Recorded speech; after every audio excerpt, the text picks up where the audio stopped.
ya vimos previamente, los hispanos cada día nos metemos más al mundo de la NASCAR y nuestra visita no sería completa sin hablar con una de las posiciones más importantes en el pit, el cambiallantas.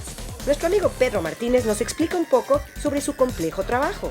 Mi trabajo es cambiar las llantas a frente, entonces mi trabajo ahorita es preparar todas las llantas, poner glue en las tuercas y que todo bien alineado y preparado para la carrera. Oye, pero para eso hay que saber mecánica y toda la cosa, ¿no? Un poquito, pero cuando nomás eres parte del pit crew, tú nomás te concentras en los pit stops.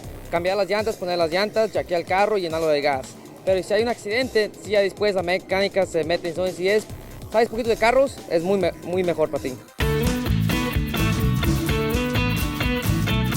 Oye, mira, yo te quería pedir un favor. A mí me encantaría aprender a lubricar las tuercas. Lo demás creo que he aprendido con los años, pero estaría bien que me dijeras cuál es el rol. ¿Te parece si lo hacemos así un momentito? Ahora, pero espérame tantito, estamos acá platicando tranquilos. Ya estamos listos para la lubricación de la tuerca. ¿Qué tan importante es este proceso? Es muy importante, hay que tener paciencia y lubricarla bien, porque cuando uno pone la llanta y se cae, uno pierde bien hartos segundos. Ya se pierde la chamba en veces.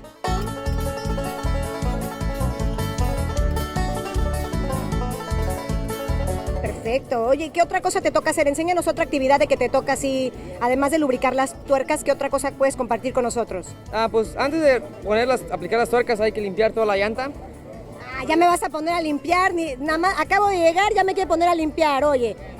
Ya, mejor para eso me caso.